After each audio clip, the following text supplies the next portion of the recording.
CrPC 125 का कानून होगा ख़त्म। सीआरपीसी में बड़े बदलाव का बिल लेकर आई मोदी सरकार।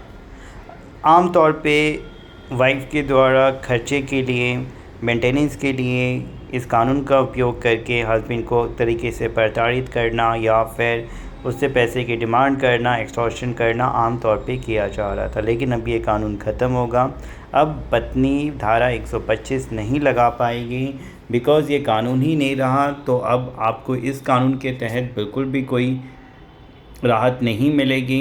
बिल्कुल आपको अब, क्योंकि सीआरपीसी 125 ही नहीं रहा, अब इसको बदल के भारतीय नागरिक सुरक्षा संहिता कर दिया गया है। अगर अब आपको अपने हस्बैंड से मेंटेनेंस लेना है तो अब आने वाले समय में इसी कानून का उपयोग करके अंडर सेक्शन 144 फाइल करना होगा।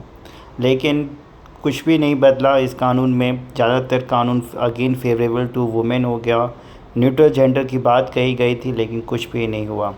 आज भी कानून वहीं का वहीं रह गया और हस्बैंड को माने इस सरकार से भी जो उम्मीद थी या फिर लगा था कुछ हमारे फेवर में आएगा, वो नहीं मिला। और आम तौर पे कुछ चीज़ें बढ़ा दी गई हैं जिसका कि बहुत ज़्यादा दुरुपयोग होगा आने वाले समय में। बिकॉज़ ऑलरेडी ऐसे सेक्शन थे पहले से, सेक्शन भले ही बदल दिए गए हैं उनके नंबर को, लेकिन उन चीज़ों को रखा गया है। अब हो सकता है वाइफ और ज़्यादा प्रताड़ित करे, बिकॉज़ इसमें अब फर्स्ट प्रॉमिस ऑफ मैरिज जैसी चीज़ें भी जोड़ दी गई हैं, अब क्वेलिटी जैसी चीज़ें हैं। तो अगर आम तौर पे हस्बैंड को बहुत ही माइंडफुल तरीके से, होशियारी तरीके से सतर्क रहना होगा। अगर आपकी पत्नी या फिर आप पे कोई भी ऐसा झूठा आरोप लगाया जाता है शादी के दौरान या शादी से पहले, उससे कैसे निपटना है, क्या करना है, क्या आपके अधिकार हैं, किस तरीके से आप अपने बचाव में चीज़ें कर सकते हैं, सामने वाले के ख़िलाफ़ आप भी क्या केसेस कर सकते हैं, वो सारा कुछ आपको हमारे लॉयर्स के द्वारा बताया जाता है, जिससे आप प्रताड़ित ना हों।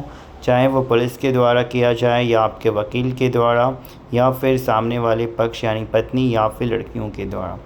अगर आपको भी इस चक्रव्यूह से बाहर निकलना है या फंसे हुए हैं या फंसना नहीं चाहते हैं, किसी भी तरह की सलाह के लिए आप हमें व्हाट्सएप करें हमारे हेल्पलाइन नंबर पे और कंप्लीट हेल्प लें।